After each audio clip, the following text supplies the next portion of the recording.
2050 সাল নাগাদ বিশ্বের সবচেয়ে উত্তপ্ত 6টি দেশের একটি হতে যাচ্ছে বাংলাদেশ। অক্সফোর্ড বিশ্ববিদ্যালয়ের সাম্প্রতিক এক গবেষণায় এমনই আশঙ্কার কথা উঠে এসেছে। এজন্য জলবায়ু পরিবর্তন এবং লাগামহীন জীবাশ্ম জ্বালানি ব্যবহারকে দায়ী করছেন গবেষকরা।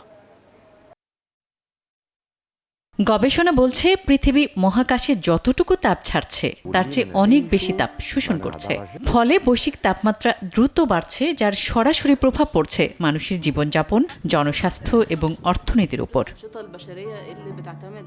অক্সফোর্ড বিশ্ববিদ্যালয়ের নেতৃত্বে পরিচালিত এক গবেষণায় সতর্ক করে বলা হয়েছে, বর্তমান হারে জীবাশ্ম জ্বালানির ব্যবহার চলতে থাকলে আগামী 25 বছরে চরম তাপে বসবাসকারী মানুষের সংখ্যা প্রায় দ্বিগুণ হতে পারে।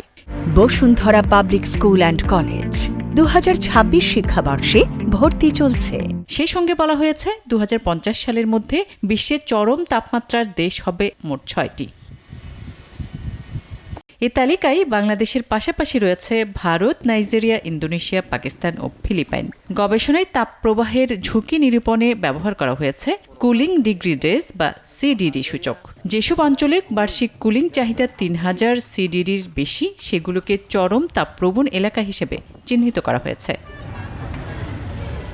গবেষণায় আরও বলা হয়েছে, তাপপ্রবাহ বাড়লে হিটস্ট্রোক, হৃদরোগ ও কিডনি রোগের ঝুঁকি উল্লেখযোগ্যভাবে বৃদ্ধি পাবে। বিশেষ করে শিশু, বয়স্ক ও নিম্ন আয়ের মানুষ সবচেয়ে বেশি ঝুঁকিতে থাকবে, যাদের শীতলীকরণ সুবিধা সীমিত। বিজ্ঞানীদের মতে বৈশ্বিক উষ্ণতা যদি 1.5 ডিগ্রি সেলসিয়াসের মধ্যে সীমাবদ্ধ রাখা যায়, তাহলে প্রাণঘাতী তাপের ঝুঁকি অনেকটাই কমানো সম্ভব হবে। আসমা তুলি, নিউজ 24।